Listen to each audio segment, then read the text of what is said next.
The climate crisis is affecting our lives right now, and it's only getting worse day by day.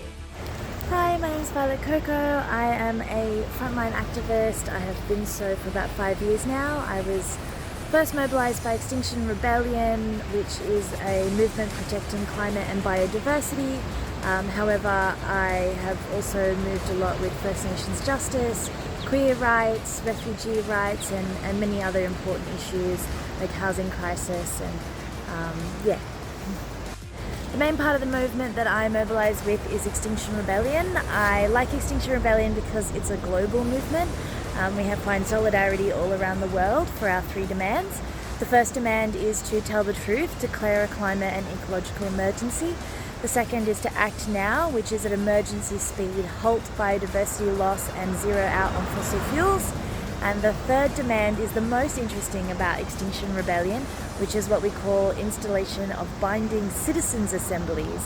A citizens' assembly is a jury. It's a random and representative selection of the population that come together, advised by scientists and relevant experts like First Nations people. And what this does is it's about ending sort of political, financial influence on our political class, and basically giving the voice back to the people. We believe that the institutions of democracy have been corrupt by financial interest in fossil fuels and the military-industrial complex. And so the way to get around that is to empower the people, ordinary people. We've held several citizens' assemblies around the world about really contentious issues, and they always come up with really fair and out-of-the-box solutions. So we think that it's the only way to move forward with the climate emergency, as the leaders have been given the science on how urgent the situation is, and yet they continue to invest in fossil fuels and to cut down our forests. And so, we think that citizens' assemblies are the only way that we're going to see climate justice. So our style of change making in the world is non-violent direct action, which is disruptive protest. So we take the protest to the sites of extraction, like the mine sites and the logging sites. But we also take the protest to the public, and we call that sounding the alarm. And it's about saying that we cannot continue with business as usual while we are faced with this dire threat.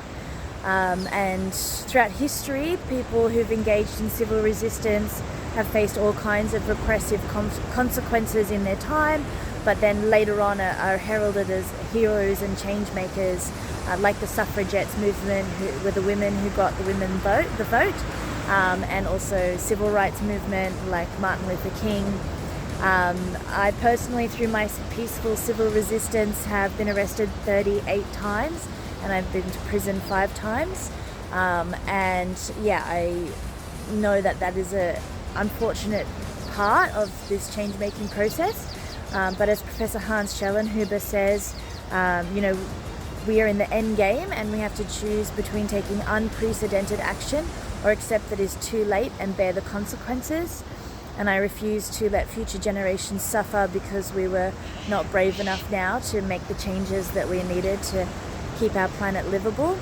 So I engage in non-violent direct action to try and change the trajectory of collapse of our ecosystems to a habitable planet for future generations.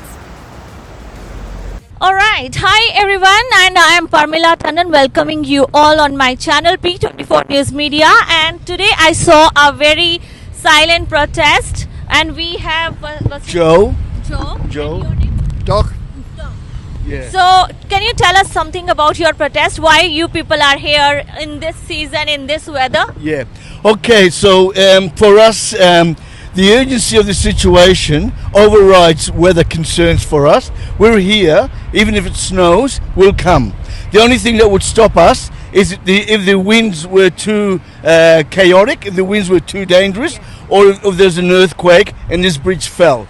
But we come here every week to do our silent protest, and we also do there's a few of us that do this. This is only one location.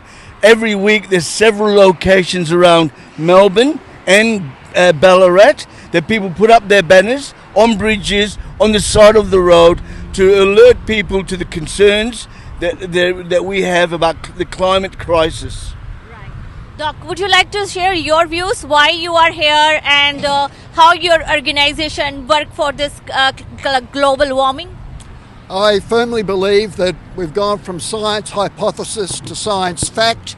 We're seeing evidence of the effects of climate change all around the world now, and if we don't change our habits as far as burning fossil fuels and releasing CO2, which causes all this warming and chaotic climate behaviour, we're going to pass so many tipping points which we can't come back from. Tell us something about your organization, from how long they are working for this global warming changes and things.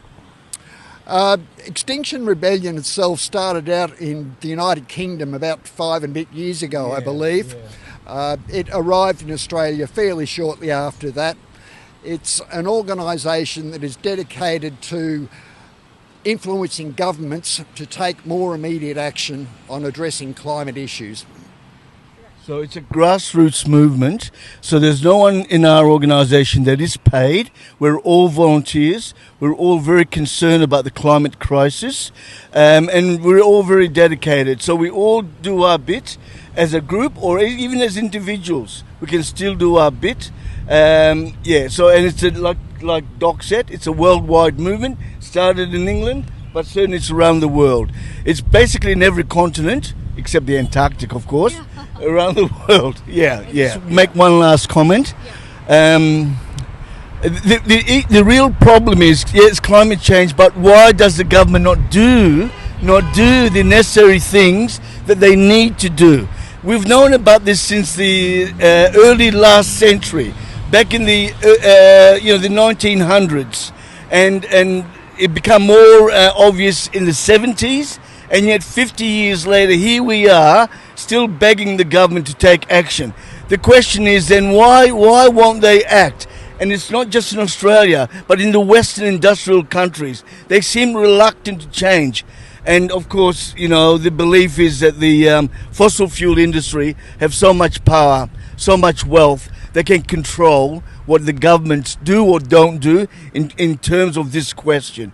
So it's a very political issue, and we need to wake up the people ultimately have the power. If people can all wake up, or at least enough of us wake up and challenge the government to take the appropriate action to address this disaster, this impending disaster, then that would be the way to go. And I do this for my children. Doc's got children, I've got children, and we're worried about their future. You've got children. So, and the worst of it, it started, climate crisis happening now. It started. But it's going to get worse and worse and worse. And it'll be worse of it when my children are adults and they're having children. That's right. I'll long be dead by the time the worst of it happens. But if we don't address it now, the longer we leave it, the worse it is. The worse will come.